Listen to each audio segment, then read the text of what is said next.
Ça enregistre. Là, c'est bon. Je me suis fait éclater sur Instagram.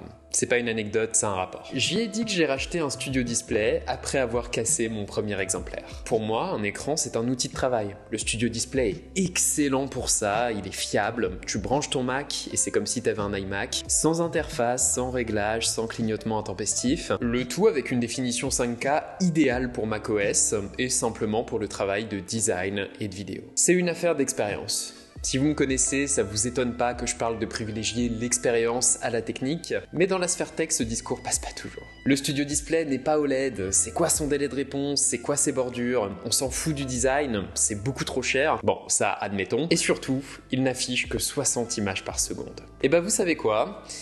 Ok, j'ai trouvé un écran qui coche toutes les cases techniques. C'est le Samsung Odyssey G6 OLED, capable d'afficher 360 images par seconde, et on va voir ce que la technique apporte à l'expérience. Vous regardez Nightech, c'est Thomas, et aujourd'hui, on parle technique. Tout de suite après un mot de moi et de mon partenaire.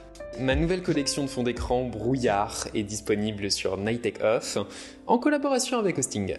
Hostinger, c'est la référence pour créer et héberger ton site web qui met tous les outils entre tes mains pour faire aboutir ton projet. C'est simple. Tu t'inscris à l'offre créateur de site internet business et t'es paré.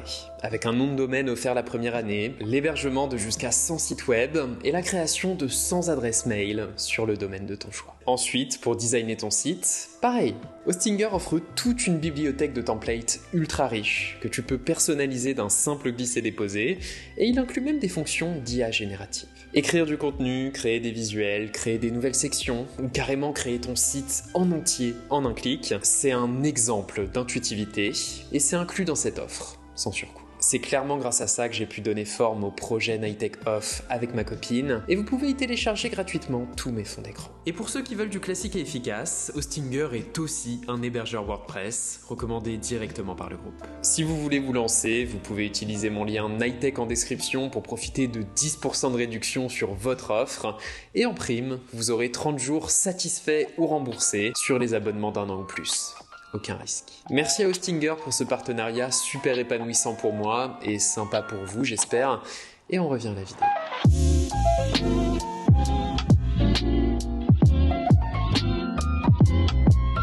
Alors je vais pas vous mentir, mes premières impressions ont été très mitigées. Histoire de poser le contexte, Odyssey, c'est la gamme d'écrans gaming de Samsung qui sont pensés pour offrir la meilleure immersion pour le jeu vidéo. Là-dedans, le G6, c'est le milieu de gamme pragmatique. Il embarque toutes les meilleures technologies, mais pas d'extravagance façon écran ultra allongé, ce genre de choses. Et certes, on est sur un écran gaming, mais franchement, niveau design produit, ça va.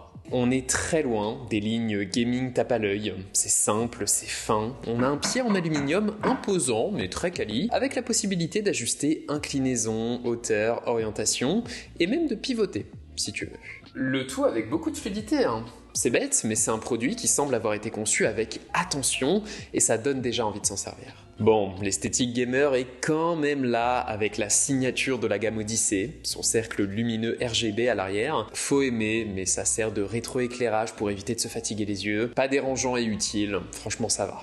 Là où j'ai commencé à déchanter, c'est quand j'ai dû relier mon Mac. Alors c'est pas la faute du G6, du DisplayPort et de l'HDMI, ça fait le taf pour un PC fixe, mais pour un portable, ça veut dire chargeur pour le Mac d'un côté et câble HDMI pour l'écran de l'autre. Enfin non, pas HDMI en l'occurrence, j'ai pas réussi à dépasser les 120 images par seconde en utilisant l'HDMI, adaptateur DisplayPort. Let's go. À partir de là, bon, j'aime pas trop utiliser l'interface du moniteur pour faire le moindre réglage de luminosité, mais surtout, qu'est-ce que c'est pixelisé ? macOS en 2K sur du 27 pouces. Bon, certes, t'as une résolution native qui est bien gérée par Apple, tout est bien proportionné, mais le crénelage est partout. Sur l'iconographie, ça passe, mais sur les textes, ça fait vraiment mal. Pas de chance, la première chose que j'ai dû faire avec cet écran, c'est l'écriture d'un script, celui de ma dernière vidéo sur les meilleurs claviers et souris pour Mac. Et ouais, 4 fois moins de résolution que sur un écran Retina, c'est rude. Alors la technologie OLED aide un petit peu ici. Grâce à ses contrastes infinis, le texte noir sur fond blanc et blanc sur fond noir ressort davantage,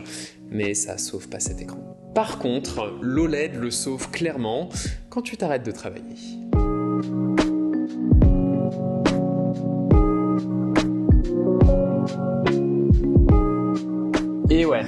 Pour du divertissement, à la manière des nouveaux iPads, cet écran affiche des couleurs saisissantes. Tu te surprends à redécouvrir tous tes contenus. Sur cette dalle OLED, l'univers d'Archer semble dessiné sur papier glacé. Tu sens la chaleur des séquences désertiques de Dune 2, tu ressens le vide du trou noir dans Interstellar, et c'est con, mais la scène du Balrog dans Le Seigneur des Anneaux, tu sais, elle a rien à voir. Sur de l'OLED, où chaque pixel peut s'allumer ou non, ça devient vraiment un démon sombre entouré de flammes. C'est pas le même effet. Pour moi, qui n'ai pas de téléviseur OLED, vous pouvez le sentir, j'ai adoré me poser devant ce G6 avec mon casque. Pas de haut-parleur intégré ici. Mais bon, je peux comprendre, c'est un écran qui est pensé pour faire partie d'un setup plus large. Mais bref, ça c'était l'OLED.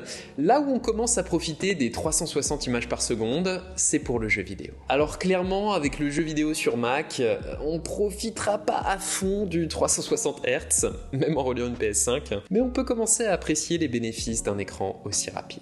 Alors en fait, vous savez, quand on passe de 30 à 60 images par seconde dans le jeu vidéo, de PS4 à PS4 Pro admettons, tu profites de plus de fluidité.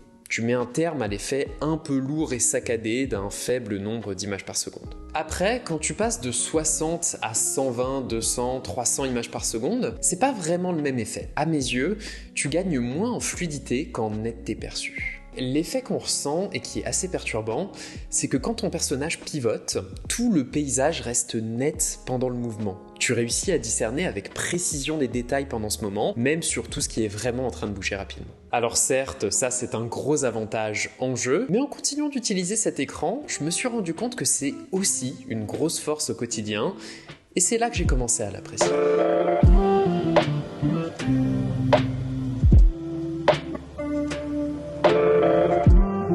En vrai, une fois passé et habitué au choc de la résolution, bah ouais, il y a des gros avantages à utiliser un tel écran avec son Mac. Déjà, sur ce G6, on n'a pas n'importe quelle dalle OLED. Samsung l'apparaît de son fameux revêtement anti-reflet, et combiné à la finesse de l'écran et au fait que ses angles de vision sont quasiment parfaits, vraiment, le rendu est tellement naturel qu'il y a cette sensation de fenêtre ou de portail qui flotte vers ton contenu. C'est assez perturbant. Pareil, quand tu commences à naviguer dans macOS, tu retrouves cette sensation de netteté dans les animations. Les icônes restent nettes, même en plein balaiement. Tu peux parfaitement lire un article ou un tweet sans t'arrêter de scroller, effet qui est renforcé par l'absence d'images rémanentes de ghosting sur la technologie OLED. C'est pas juste plus fluide, ça va avec du 120 Hz, c'est surtout plus crédible à l'œil. Ça donne l'illusion d'un mouvement plus naturel. Scroller sous Safari, l'icône de ton app qui sautille dans le dock, passer d'une application à l'autre, designer sous Figma avec des zooms, des dézooms et les couleurs de l'OLED. Et pour le coup, faut vraiment beaucoup zoomer pour effacer les pixels. Même chose pour les photos avec Luminar Neo, tu peux naviguer sur les différentes zones de ton cliché sans avoir besoin de t'arrêter pour les évaluer. Pour un système d'exploitation qui joue à fond la carte des animations organiques, force est de constater que oui, avoir davantage de Hertz, ça a du sens, même par rapport au 120 du MacBook Pro. Alors, est-ce que ça m'a fait oublier la résolution? Est-ce que ça m'a fait oublier la connectique, le design, l'absence de webcam, de haut-parleur? Non, c'est peut-être pas ma priorité, mais force est de constater que la technique a du bon. Tous les reproches que je peux adresser à ce G6, au fond, c'est parce que c'est un produit qui n'est pas pour moi. Mais au-delà de sa technique, c'est un produit qui n'oublie pas de proposer un tout cohérent et de qualité, pas juste une collection de specs. Et c'est ça qui compte. Oui, si tu veux surtout travailler et créer sur ton Mac, je maintiens. Privilégie la résolution et l'expérience, mais à côté de ça, ce genre de produit nous prouve bien à quel point il serait pertinent qu'Apple aussi n'omette pas d'intégrer certaines technologies quand elles ont du sens pour leurs produits.